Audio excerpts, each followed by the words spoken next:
today. I mean, it's going to be a long offseason, I'll tell you that. The Kings of the North, the Chicago Bears, beat the Minnesota Vikings and end their season 24-10 Chicago. It's Vikings football.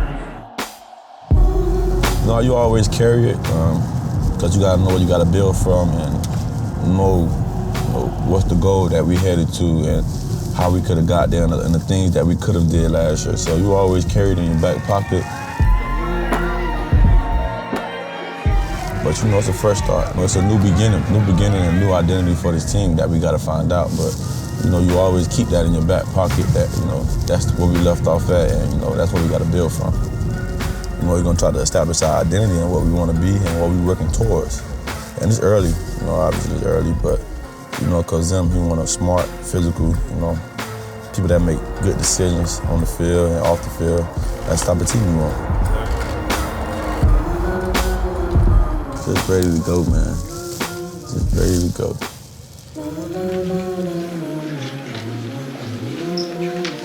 Okay, welcome. All right, we've got a couple things we need to talk about. Every year in the NFL, things change. A lot of different staff changes, a lot of different player changes, so I want to go through that real quick. And you'll know the guys, all right, you already know some fancy. Gary Kubiak's assistant head coach, offensive advisor, Rick Dennison. Where's Gary? Just stand up, Gary, so they all see you. All right, that's Gary. Rick Dennison is right there, all right. Kennedy, y'all know Brian Periani, right there, he's coaching tight ends. Clint Kubiak is coaching the quarterbacks, okay? Drew Petzing, he's moved to receivers. Andrew is still with the offensive line. So that's the offensive guys. All right, defensive guys are all the same, right? Yep. And then special teams, we got a new special teams coordinator, Marwan Malouf, standing right back there, all right? So make sure everybody says we want to win the division. Everybody says we want to win a Super Bowl. I'm going to give them some more specific things where if we're good in these areas that we'll have an opportunity to do that. All right, so phase one, we want to become proficient with the schemes in all three phases, all right?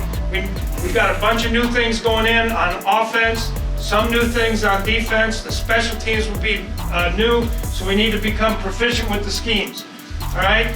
Learn and better understand the critical areas and situations in the game. And maybe more importantly, we want to develop team chemistry and cohesion, okay? That's going to be extremely important. We've got to come together as a team. A new year means a new team. Coaches and players come and go each offseason, especially after the season that missed on high expectations. But a new team is a team nonetheless. And their work together begins not in September, but in April. We're limited to the time, so we got to make sure we're maximizing that. And every opportunity we can, we're going to make sure that we're optimal with their time. So that's on you guys as well. Make sure we're on time, ready to go every day, okay?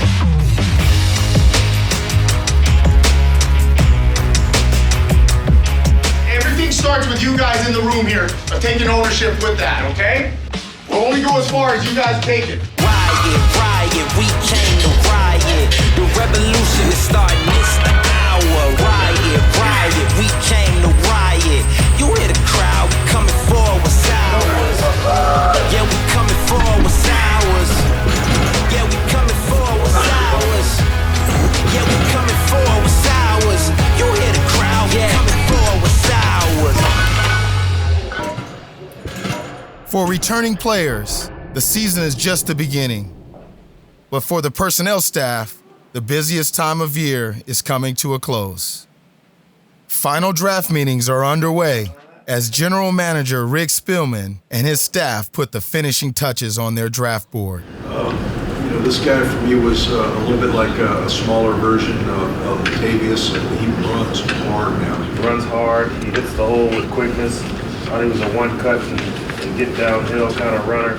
This guy was kind of a pet cat of that group for me, because this guy's really good in pass protection. He's a tough passer. He's going to stick his face in there.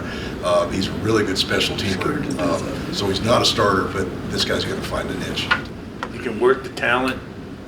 the size, all that, but this kid's going to make the football team because his effort is unbelievable. Gave him reason to work out and pay for the interview. He was really serious, didn't get rattled by the process. We're actually just going through it with a fine-tooth comb right now. We've been through our process the last 2 weeks with the coaches and the scouts in there, honing in and focusing on guys that I believe will be there at the 18th pick, including trades. And what will we do if someone offered us this or this? So this guy probably made the biggest gain that I've seen from a player from one year to the next. I would have said he was a finesse player last year if I was doing him. This year I thought he played more physical and heavy-handed. He thinks it's all him, and he's got the demeanor, the right mindset, coming into this thing to go. You're gonna have to trade up to get this guy. Yeah. This is an exercise for TV right now. No question. If we do move back, what's the potential of losing the players we have already lined up?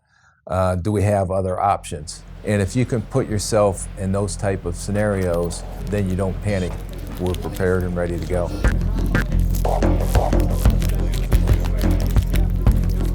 What do you think the Vikings are going to do here? In the last 24 years, Minnesota's only used 2 of their 27 first-round picks on offensive linemen. It might be time to change that and get some help for Kirk Cousins up front. They take Bradbury. I want to move back if I can, but if we can't.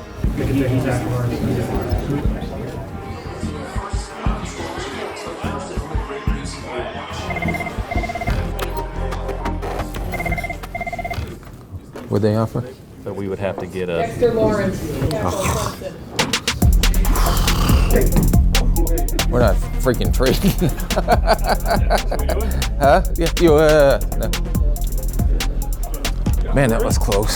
Go ahead and get him on the phone.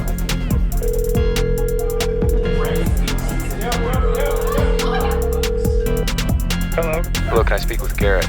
Yeah, this is Pat. Garrett, this is Pat Roberts with the Minnesota Vikings. How you doing? I'm doing good. How are you? I'm doing great, man.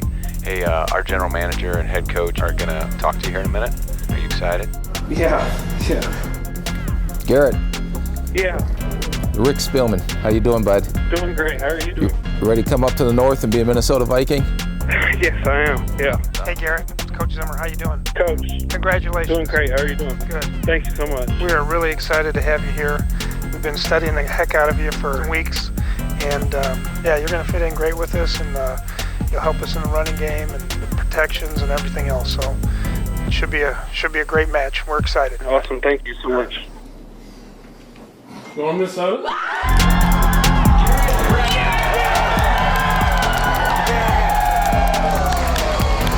Well done. Kirk Cousins, we don't have video on him, but he's celebrating along with Garrett Bradbury. This is the best center in the draft and one of the best to come out in the last handful of years. They got the receivers, the defense is stacked. Man, so you don't have any pressure on game day. After making their first-round selection, phone lines were active with calls for trades, calls to players. Ready to be a Minnesota Viking? Yeah, I'm ready, and calls to Draft Central in Nashville. Don't jinx it. Minnesota. We're going to get extra pick and we got Excited? Yes, sir. I can't wait. And when the team's 12th and final pick arrived, it wasn't the GM that picked up the phone. You're talking to the long snapper. You are. I'm talking to those guys. You're doing a long snapper. It's your last pick. And I've never been anywhere else. I've never wanted to do anything else. And I've been one of the lucky ones, to have been able to play here and stay here as an employee of the Vikings has been, it's a dream come true. Scott Studwell's career has spanned generations. He was the intense, driven linebacker that struck fear into opposing running backs. He was a leader in constructing some of the greatest teams in Vikings history. Let's have a hell of a day today, and this last day is in honor of Scott Studwell. Personally, I cannot do this on a part-time basis. I'm either all in or I'm out. And it's not a part-time job, and this is not a part-time business. do I want to keep doing this and 5 or 10 years down the road look back and say, you know, what have I missed? You know, I want to spend more time with my wife. I want to spend more time with my family. And it just feels like the right time to do it. Okay, stud, this is your final draft pick. Hello? Is this Austin? It is. Austin, hey, this is Scott Studwell with the Minnesota Vikings. Hi, how are you? I'm doing great, man. How you doing? Way to go. Yeah, how about that? Last words? You know what? It's rare in an industry where there are so many egos and there's so much money to be made and so much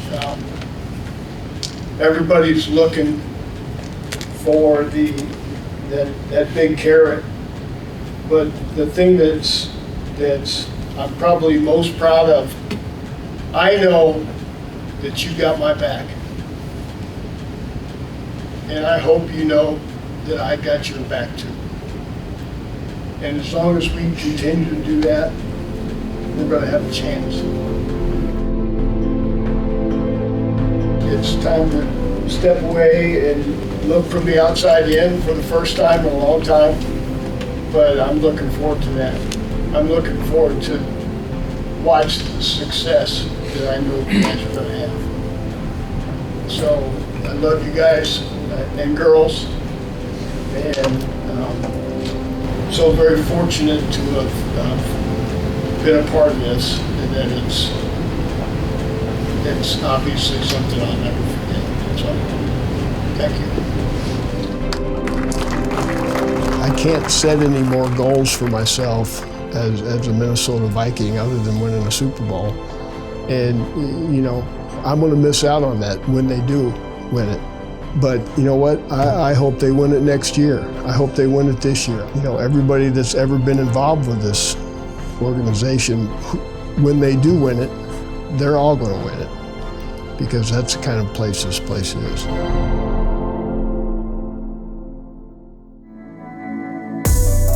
On the next episode of The Voyage. Hey, that wasn't very good today. We didn't beat anybody. We're going to come back out here and work again tomorrow. We need to get better than this, or we're going to be 8-7-1 again. Okay? That wasn't good enough today.